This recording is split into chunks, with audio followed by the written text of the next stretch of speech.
শয়তান বলেছিল যে আল্লাহ আমি তোমার সমস্ত বান্দাগুলি দিয়া জাহান্নাম ভরে দেব। আল্লাহ তখন ফেরেশতাদেরকে ডেকে বলছিলেন, ফেরেশতারা শয়তানে বলল কি শুনেছো? তোমরা যাও পৃথিবীতে, আমার বান্দারা শয়তানের ওয়াসওয়াসায় পড়ে যদি একটা গুনার নিয়ত করে, গুনাহটা করে নাই, গুনার নিয়ত করেছে, আমলনামায় একটা গুনাহ লিখে দিও। আমলনামায় কোনো গুনাহ লিখবা না। গুনার নিয়ত করেছে, গুনাহটা করে নাই, গুনাহ লিখবা না। যখন গুনাহটা করে ফেলবে তখন একটা গুনার জন্য একটা গুনাহই লিখো, আর যদি তওবা করে তা আমি মাফ করে দেব।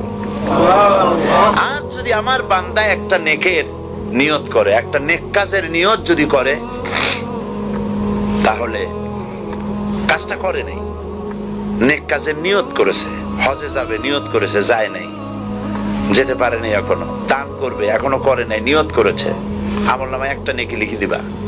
আর যখন নেকের কাজটা করা হবে তখন 10টা গ্রেস মার্ক লাগাই দিবা, 10 গুণ বাড়ায় দিবা। আর আল্লাহ পাক বলেছেন আমি যে আমলে খুশি হব, নিচে হলো 10, উপরে 700 পর্যন্ত বাড়ায় দেব। সুবহানাল্লাহ। এই হচ্ছে আমার আল্লাহ পাক, তিনি কিয়ামতের দিন বিচারে অত্যন্ত কঠোর।